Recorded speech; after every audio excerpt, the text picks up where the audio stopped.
بسم اللہ الرحمن الرحیم۔ الشافی چینل میں آپ کا خیر مقدم ہے۔ السلام علیکم ورحمۃ اللہ وبرکاتہ۔ صدقے کی برکت سے فقیر کا اپاہج بیٹا تندرست ہو جاتا ہے، کیونکہ صدقہ دوا بھی ہے، علاج بھی ہے، شفا بھی ہے۔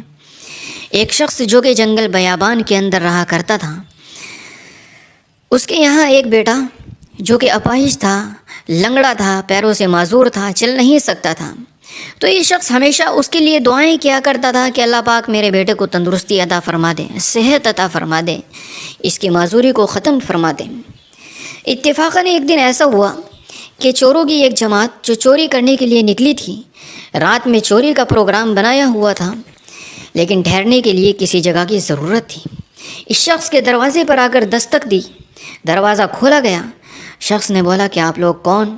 تو چوروں نے کہا کہ ہم غازی ہیں، مجاہد ہیں، اللہ والے لوگ ہیں، ہمیں قیام کی ضرورت ہے، ہمیں ٹھہرنا ہے اور رات کو ہم چلے جائیں گے۔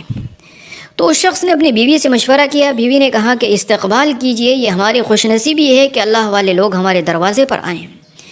ان کو ٹھہرنے کے لیے جگہ دی گئی اور باقاعدہ وہ شخص اور اس کی بیوی کھانا بنانے میں لگ گئے۔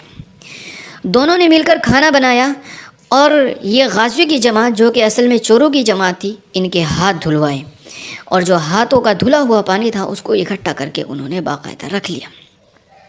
ان لوگوں کو کھانا کھلایا اور ٹھہرنے کی جگہ دی۔ رات کے وقت میں ان لوگوں نے اجازت چاہی، اس نے خدا حافظ کہہ کر ان کو روانہ کر دیا اور ساتھ میں یہ بھی کہا کہ اگر دوبارہ آنے کی ضرورت پڑے تو میرا دروازہ آپ کے لیے کھلا ہوگا۔ چوروں کی یہ جماعت نکل گئی اپنے مشن پر، اپنے پروگرام پر۔ یہ شخص اور اس کی بیوی کہنے لگے کہ غازیوں کی اللہ والوں کی جماعت تھی، ہم نے ان کے ہاتھ دھلائے ہیں، ان کو کھانا کھلایا ہے اور ہاتھ دھلا ہوا یہ جو پانی ہے، اس پانی سے ہم اپنے بیٹے کو نہلا دیتے ہیں۔ ہو سکتا ہے اللہ تعالیٰ اس نیک نیتی کی برکت سے اور ایک اس کھانے کی برکت سے اللہ تعالیٰ ہمارے بیٹے کو شفا نصیب فرما دے۔ بہرحال ان کی نیت کے مطابق اللہ تبارک و تعالیٰ نے ان کے بیٹے کو اس پانی کی برکت سے شفا نصیب فرمائی۔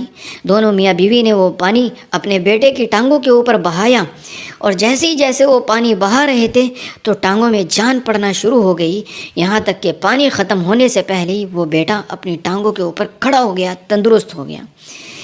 یہ برکت تھی ان لوگوں کی نیت اور اخلاص کی۔ دوسرے دن غازیوں کی یہ جماعت پھر اسی کے مکان کے اوپر پہنچی اور مکان پر پہنچنے پر دستک دی۔ وہ شخص آیا اور بڑی خوشی ان کا استقبال کیا اور اس شخص کے چہرے کے اوپر بشاشت تھی، خوشی تھی اور خوب ان سے گلے مل کر ان کا استقبال کیا، قیام کی جگہ دی، کھانے کا انتظام کیا۔ چوروں کی یہ جماعت سوچنے لگی کہ آخر کار کیا وجہ ہے کہ یہ شخص اتنا خوش کیوں ہے۔ بہرحال جب انہوں نے کھانا کھایا تو وہ بیٹا جو اس کا معذور تھا وہ کھڑا ہو کر ان لوگوں کے پاس آیا، مصافحہ کیا، سلام کیا۔ چوروں کی جماعت میں کشمکش ہونے لگی اور ان میں سے ایک شخص نے پوچھ ہی لیا کہ کل تو ہم نے اس بیٹے کو معذور دیکھا تھا، آج یہ بیٹا اپنی ٹانگوں کے اوپر چل کر آ رہا ہے، کیا وجہ ہے؟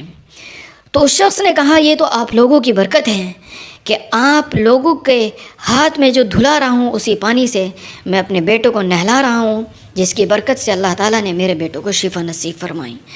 تو میرے بھائیوں، صدقے کی یہ زبردست طاقت بھی ہے، قوت بھی ہے کہ لا علاج بیماریوں کا علاج صدقے سے کیا جا سکتا ہے۔ بڑی بڑی مصیبتوں اور پریشانیوں کو صدقے سے روکا جا سکتا ہے۔ دنیا کی سب سے زیادہ طاقتور چیز جو مصیبتوں کو روکتی ہے، پریشانیوں کو روکتی ہے، آفت و بلاؤں کو روکتی ہے، بیماریوں کو ختم کرتی ہے، رزق کے اندر اضافہ کرتی ہے، عمر میں اضافہ کرتی ہے، وہ صرف اور صرف صدقہ ہے۔ اس سے آگے پھر یہ ہوا، چوروں کی یہ جماعت کہنے لگے آپس میں کہ اللہ تبارک و تعالیٰ جب اس شخص کی نیک نیتی کے اوپر اس کے بیٹوں کو تندرست کر سکتا ہے، شفا دے سکتا ہے، تو کیا اللہ پاک ہمیں روزی نہیں دے گا؟ ان تمام کے تمام لوگوں نے چوری سے توبہ کی اور اسی دن سے وہ اللہ کے راستے میں نکل پڑے اور وہ اصل میں اللہ کے راستے کے غازی اور مجاہد بن گئے۔ تو میرے بھائیوں، صدقے کی زبردست برکات ہیں۔ اللہ تعالیٰ ہمیں جو ہے عمل کی توفیق دے۔ جزاک اللہ خیر۔